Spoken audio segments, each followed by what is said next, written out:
Aujourd'hui, on présente la guerre comme une opération humanitaire à l'endroit des terroristes. Et ces terroristes sont présentés comme l'ennemi de la société occidentale, alors que nous savons que les entités liées à Al-Qaïda, incluant l'État islamique, sont une création des services de renseignement, notamment de la CIA, mais également des différentes entités des services de renseignement britanniques, israéliens, à savoir qu'il s'agit d'un instrument du pouvoir américain.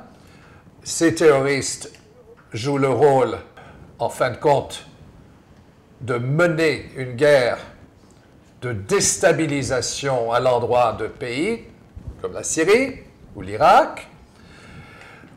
Et d'autre part, ils constituent maintenant le prétexte pour une intervention, à savoir que l'État islamique est l'ennemi numéro un du monde occidental, une menace à la sécurité mondiale, et tout le monde y croit, alors que nous avons un dossier historique depuis la guerre soviéto-afghane, à savoir que Al-Qaïda et les organisations connexes à Al-Qaïda sont une création de la CIA, ce qu'on appelle l'islam politique, utilisé par les États-Unis et leurs alliés pour déstabiliser et détruire les pays. Et la conjoncture actuelle est celle d'une extension des guerres au Moyen-Orient. Il ne s'agit plus de théâtre de guerre individualisé, il s'agit maintenant d'une guerre régionale, d'abord intégration de la guerre en Irak et en Syrie, mais en réalité, on parle d'une région qui s'étend de la Méditerranée orientale jusqu'en Asie centrale et qui mènerait à l'intégration de différents théâtres de guerre, dont l'Irak, la Syrie, mais également l'Afghanistan, éventuellement le Pakistan, où les États-Unis sont également impliqués dans des actions terroristes. Et par conséquent, on voit s'articuler une guerre régionale. Cette guerre régionale également cible l'Iran. Cette région est une région d'instabilité. Il ne s'agit plus de pays, mais de territoire, parce que la déstabilisation et la destruction, notamment de l'infrastructure économique, pétrolière en Irak, en Syrie, mène à la destruction des économies nationales et la transformation des pays en territoires. Et c'est ça l'objectif de l'intervention américaine au Moyen-Orient, c'est de détruire et de coloniser. Et il faut comprendre que cette guerre, en réalité, est liée à la mondialisation et au pouvoir économique. C'est une guerre de conquête économique. Elle est issue d'un long trajectoire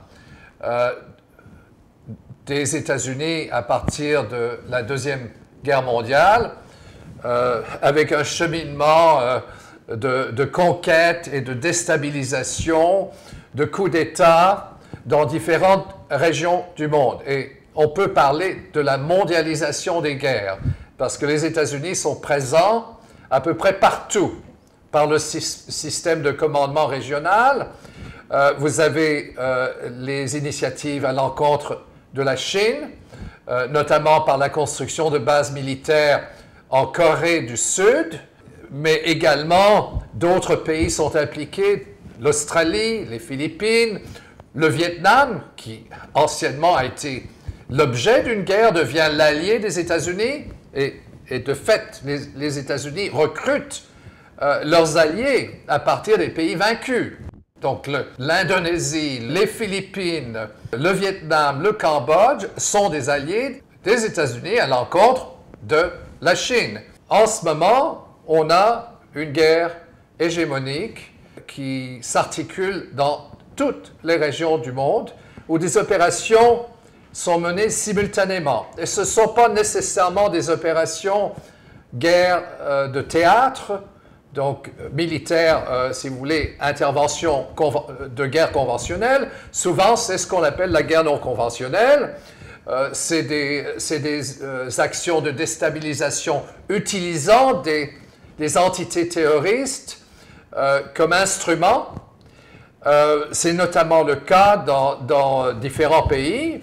On peut regarder le Nigeria maintenant avec Boko Haram. Boko Haram, on sait très bien que c'est soutenu par les services de renseignement américains. On regarde la situation dans le Maghreb, en Libye. De nouveau, les entités affiliées à Al-Qaïda sont des instruments du pouvoir américain, sans exception.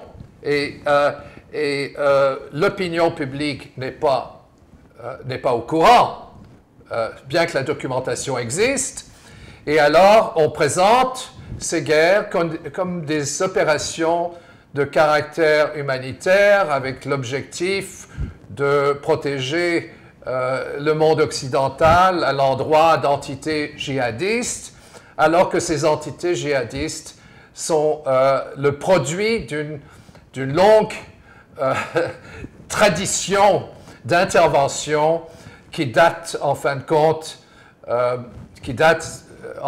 avec la guerre soviéto-afghane, fin des années 70, début des années 80, alors que les États-Unis, et notamment les services de renseignement, la CIA, recrutaient les moudjahidines pour mener cette guerre, et c'était une guerre de déstabilisation d'un pays qui était de caractère séculaire, avec des institutions, avec une économie nationale, et cette économie nationale a été détruite sous l'emblème de la guerre au terrorisme.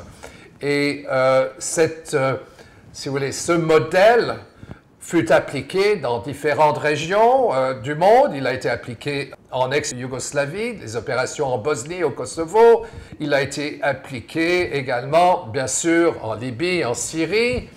Et l'objectif, en dernière instance, c'est de déstabiliser et de détruire les pays, de les transformer en territoire. On le voit maintenant avec la Syrie et l'Irak, c'est un vaste territoire. Ce ne sont plus deux pays, puisque les frontières sont ouvertes. Et le groupe terroriste État islamique est là pour créer une déstabilisation et également l'intervention des États-Unis et de ses alliés, dont la Grande-Bretagne, la France, a pour officiellement l'objectif, c'est de détruire l'État islamique, mais en réalité, c'est un prétexte essentiellement pour détruire l'infrastructure économique et les actifs de ces pays. Et on le voit d'ailleurs dans le processus de bombardement. Si on voulait, de manière réaliste, détruire l'État islamique et les convois de véhicules Toyota, on n'aurait qu'à les cibler dans le désert qui sépare la Syrie de l'Irak. Ça serait une opération, une campagne aérienne assez expéditive. Mais le but de cette intervention, qui maintenant a le soutien de la Grande-Bretagne et du Parlement britannique, et également de la France et de l'Union européenne, eh bien, l'objectif, ce n'est pas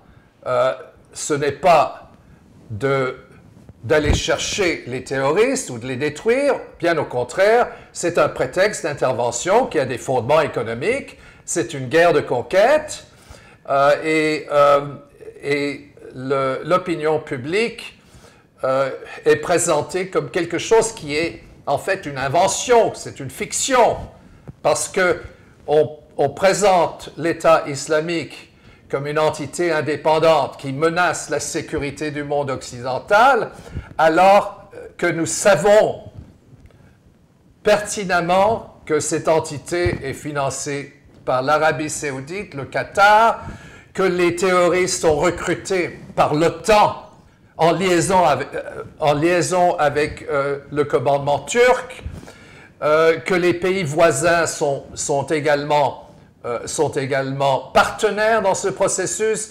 Alors du jour au lendemain, l'Arabie saoudite, qui qui a financé, formé, entraîné ces terroristes en liaison étroite avec Washington, du jour au lendemain, l'Arabie saoudite est impliquée dans la guerre au terrorisme, alors que nous savons pertinemment que ces terroristes ont été créés de toutes pièces par l'Alliance militaire occidentale avec l'appui des alliés du Golfe Persique.